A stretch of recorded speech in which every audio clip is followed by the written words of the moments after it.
भारत के इतिहास में एक नया अध्याय जुड़ गया है। उत्तराखंड ने यूनिफॉर्म सिविल कोड या यूसीसी को लागू कर दिया है। लेकिन इसका असली मतलब क्या है? क्या ये सिर्फ एक कानून है या फिर समाज में एक बड़ा बदलाव लाने वाला कदम? इस वीडियो में हम आपको बताएंगे कि यूसीसी के नए रूल्स क्या हैं, इनका सीधा असर किन पर पड़ेगा और इसे लेकर ग्राउंड रियलिटी क्या है। सिर्फ यही नहीं, इस हफ्ते की ब्यूरोक्रेसी से जुड़ी दूसरी बड़ी सुर्खियों पर भी नजर डालेंगे। आंध्र प्रदेश को मिला नया डीजीपी, सीआरपीएफ और एनसीबी में बड़े बदलाव और मणिपुर और मध्य प्रदेश में बड़ा ब्यूरोक्रेटिक रीशफल। सत्ता के गलियारों से लेकर प्रशासनिक फैसलों तक हर अपडेट मिलेगा आपको यहीं। नमस्कार, मैं सृजन गिरदोनिया और आप देख रहे हैं इंडियन मास्टरमाइंड्स का weekly news show bureaucracy this week. Uttarakhand देश का पहला राज्य बन गया है जिसने यूनिफॉर्म सिविल कोड या समान नागरिक संहिता को लागू कर दिया है। यूसीसी का इंप्लीमेंटेशन एक बड़ा कदम है, शायद ऐतिहासिक भी, लेकिन इस मुद्दे को सिर्फ ब्लैक और व्हाइट में नहीं समझा जा सकता। ये एक एक्सटेंसिव और कॉम्प्लेक्स पॉलिसी डॉक्यूमेंट है जिसे नुआंसेस के साथ समझना जरूरी है। आज के इस वीडियो में यही कोशिश करेंगे। यूनिफॉर्म सिविल कोड का मतलब है एक ऐसा कानून जो सभी सिटीजन्स के लिए मैरिज, डिवोर्स, प्रॉपर्टी इनहेरिटेंस और अडॉप्शन जैसे पर्सनल मामलों में यूनिफॉर्म या समान नियम लागू करता है, चाहे उनका धर्म या जाति कुछ भी हो। कॉन्स्टिट्यूशन के आर्टिकल 44 में इसका जिक्र है, जो directive principles of state policy या हिंदी में इसे कहें तो राज्य के नीति निर्देशक तत्व का हिस्सा है। हालांकि इसे लागू करने की दिशा में अब तक ठोस कदम नहीं उठाए गए थे। उत्तराखंड सरकार ने यूसीसी को लागू करने की दिशा में कदम उठाते हुए एक एक्सपर्ट कमिटी स्टैब्लिश की थी, जिसे हेड किया उत्तराखंड के former chief secretary Shatrughan Singh ने। मिस्टर सिंह 1983 बैच के आईएएस ऑफिसर हैं। इस कमेटी ने एक्सटेंसिव रिसर्च और डिस्कशंस के बाद 400 पेज की एक डिटेल रिपोर्ट तैयार की, जिसे उत्तराखंड के चीफ मिनिस्टर पुष्कर सिंह धामी के सामने प्रेजेंट किया गया था। बाद में इस रिपोर्ट को 100 पेजेस में कंडेंस किया गया। अब जानते हैं यूसीसी के नए नियम और उनका इंपैक्ट। अब पॉलीगमी पर पूरी तरह से बैन लगा दिया गया है। सभी कम्युनिटीज के लिए अब एक ही शादी लीगल होगी, चाहे शादी किसी भी धार्मिक रीति रिवाज से हो, लेकिन उसका रजिस्ट्रेशन मैंडेटरी होगा।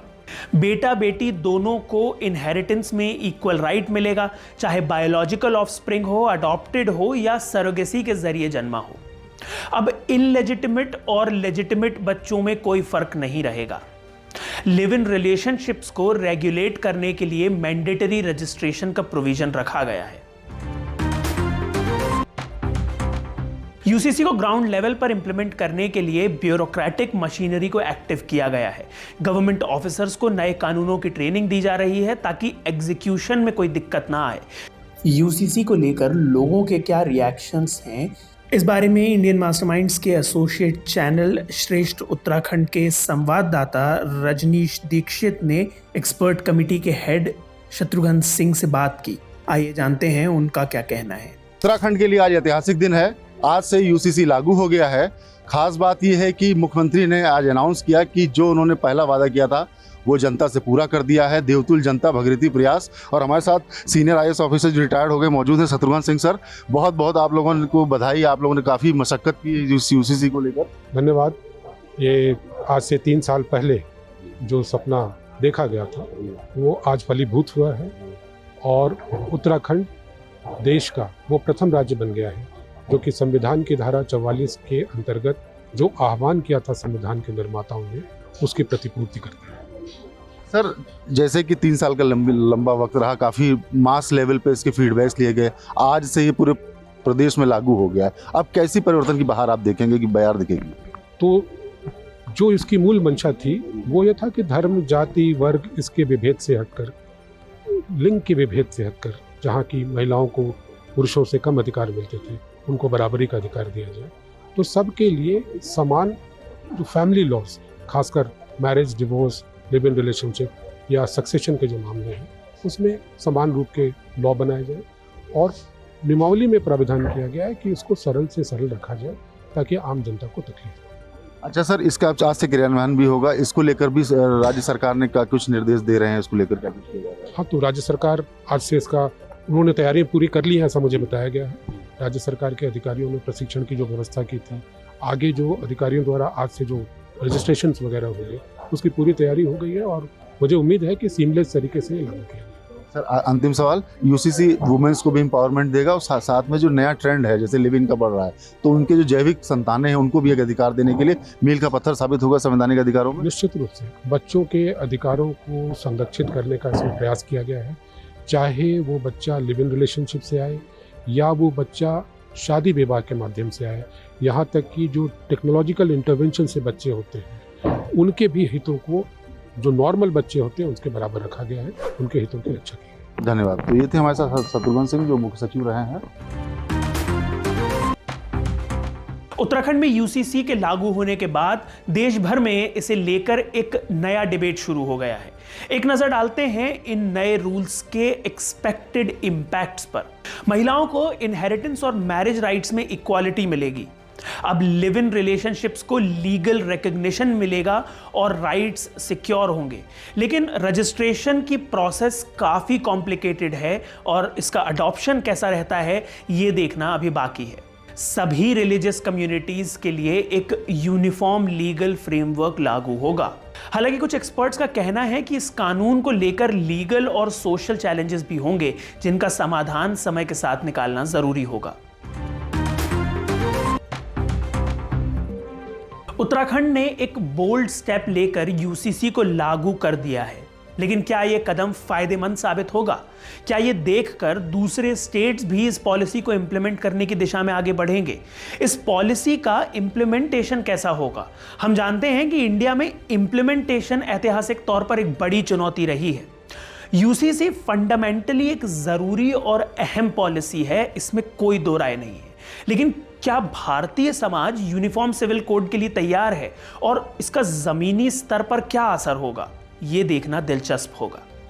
आप इस बारे में क्या सोचते हैं? कमेंट सेक्शन में #UCC लिखकर हमें बताएं। अब आगे बढ़ते हैं इस हफ्ते की बाकी बड़ी खबरों की ओर। 1 फरवरी शनिवार को मोदी सरकार के तीसरे टर्म का पहला बजट संसद में पेश किया गया।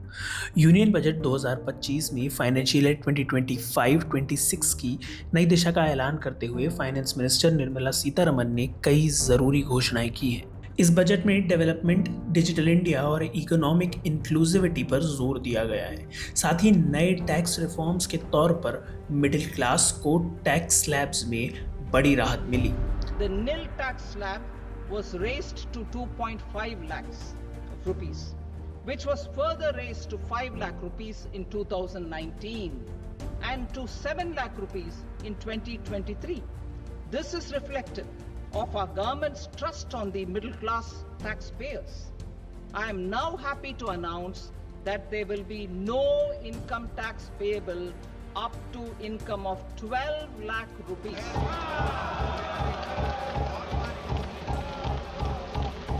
अगले हफ्ते संसद में नया इनकम टैक्स बिल पेश किया जाएगा, जिसमें मिडिल क्लास के लिए पर्सनल इनकम टैक्स रिफॉर्म्स, निल इनकम टैक्स की लिमिट 12 लाख रुपए तक बढ़ाना और नए टैक्स स्लैब एडजस्टमेंट्स शामिल हैं।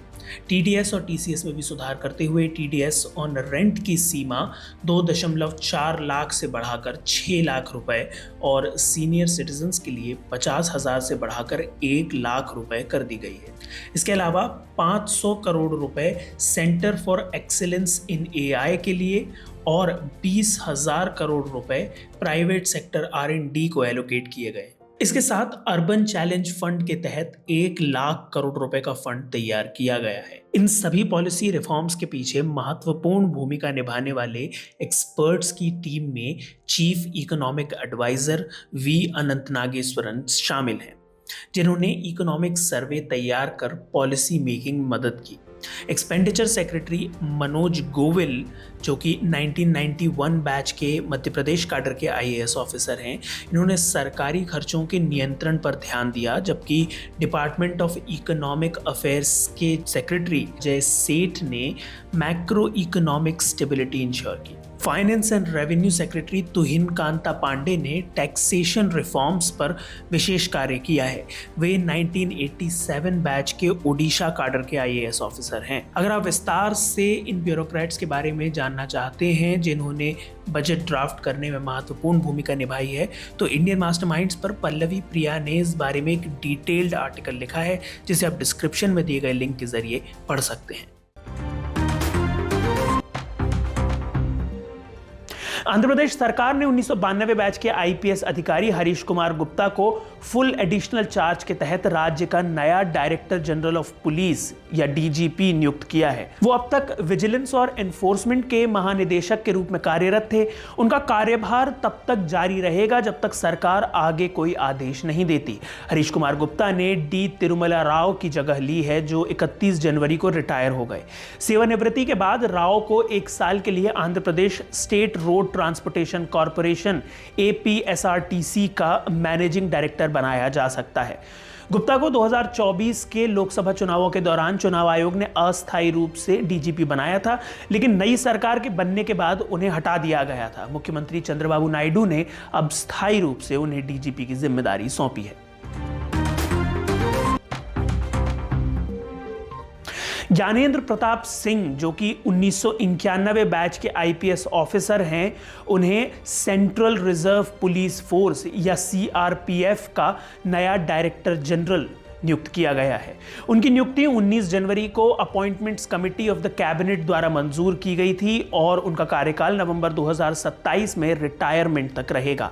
असम गवर्नमेंट ने हरमीत सिंह को, जो कि 1992 बैच के आईपीएस ऑफिसर हैं, को राज्य का acting director general of police नियुक्त किया है। वो दिसंबर 2028 में रिटायर होंगे और संभावना है कि उन्हें जल्द ही परमानेंट डीजीपी बना दिया जाएगा।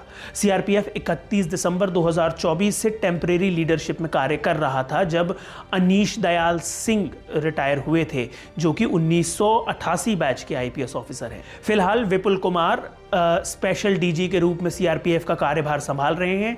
वे 1993 बैच के आईपीएस ऑफिसर हैं। विनीत विनायक 1995 बैच के आईपीएस ऑफिसर को नारकोटिक्स कंट्रोल ब्यूरो या NCB का नया एडिशनल डायरेक्टर जनरल ADG नियुक्त किया गया है।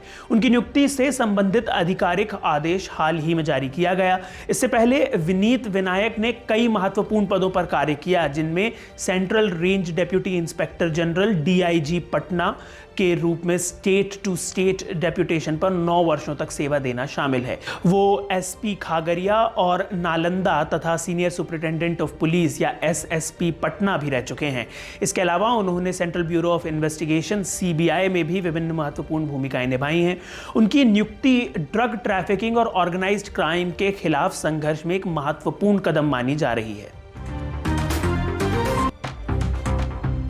मणिपुर गवर्नमेंट ने 70 IAS, IPS, IRS और मणिपुर सिविल सर्विसेज ऑफिसर्स का ट्रांसफर किया है। मयंगलंबम राजकुमार को डेप्यूटी कमिश्नर या DC इम्फाल वेस्ट नियुक्त किया गया है, जबकि राकेश बालवाल को SP इम्फाल ईस्ट बनाया गया है।